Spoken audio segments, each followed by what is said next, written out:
আসসালামু আলাইকুম। চতুর্থ শ্রেণীর প্রিয় শিক্ষার্থীরা, তোমাদের বাংলাদেশ ও বিশ্ব পরিচয় নতুন বই ২০২৬-এর দেখো ২৩ নম্বর পৃষ্ঠায় আমরা রয়েছি। তো ২৩ নম্বর পৃষ্ঠায় এখানে তোমাদের যেটি রয়েছে দেখো, উপরের ঘটনাটি পড়ি এবং এর আলোকে আমি আমার পরিবারের সকলের প্রতি সমতাপূর্ণ যে আচরণ করব তা নিশ্চিত করে নিচের ছকে পূরণ করি। ঠিক আছে? তো উপরে একটা ঘটনা দেওয়া আছে, এটা তোমাকে ভালোভাবে পড়ে নিতে হবে এবং এটার আলোকে কি করতে হবে? আ আমি আমার পরিবারের, ঠিক আছে? আমি আমার পরিবারের সকলের প্রতি সমতাপূর্ণ যে আচরণ করব তা নিশ্চিত করে নিচের ছকে পূরণ করি।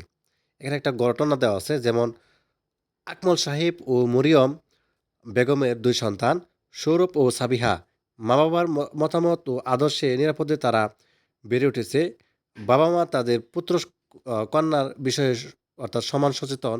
সন্তানদের আ খাবারের ব্যাপারে মা কাউকে কোনো পার্থক্য করেন না। সৌরভকে আজ মাছের বড় টুকরো দিলে অন্যদিকে সাবিহাকে দেন এবং লেখাপড়ার বিষয়ে দুজনের প্রতি সমান সহায়তা ও উৎসাহ প্রদান করেন।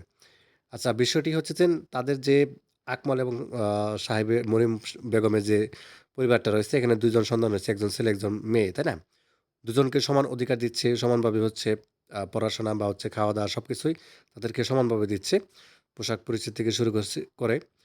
তো এই ঘটনা হচ্ছে আমরা পরে যেটা লিখতে পারি, দেখো, ছেলে-মেয়ে সমতা ভিত্তিক যে আচরণ করব, তাই না? বাড়িতে রান্নার কাজে মাকে সাহায্য করব, ঠিক আছে?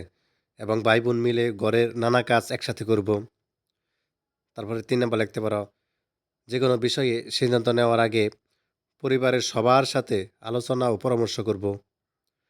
এবং ৪ নাম্বারে লিখতে পারো যে অবসর সময়ে ভাই-বোন আলাদা না হয়ে সকলে মিলে একসাথে খেলাধুলা করব। আচ্ছা, ৫ নাম্বার, পরিবারের সবার পড়াশোনা, পোশাক বা খাবারের ক্ষেত্রে কোনো বৈষম্য করব না। ঠিক আছে? তো যাই হোক, এভাবে হচ্ছে তোমাদের লিখতে হবে। এভাবে হচ্ছে এই ৪ টা বা ৫ টা পয়েন্ট রয়েছে, এভাবে লিখে দিতে পারো। তো মোটামুটি এই ছিল তোমাদের ২৩ নাম্বার পৃষ্ঠার সমাধান। ঠিক আছে? তো ধন্যবাদ সবাইকে ভিডিওটি দেখার জন্য। আর ইতিমধ্যে তোমাদের অন্যান্য পৃষ্ঠার সমাধান কিন্তু এক্সেলে দেওয়া আছে। সকল সাবজেক্টের। ঠিক আছে? সবাই দেখে নিবা। আর যাদের স্কুলে লিখলেই সবাই লিখলে চলে আসবে।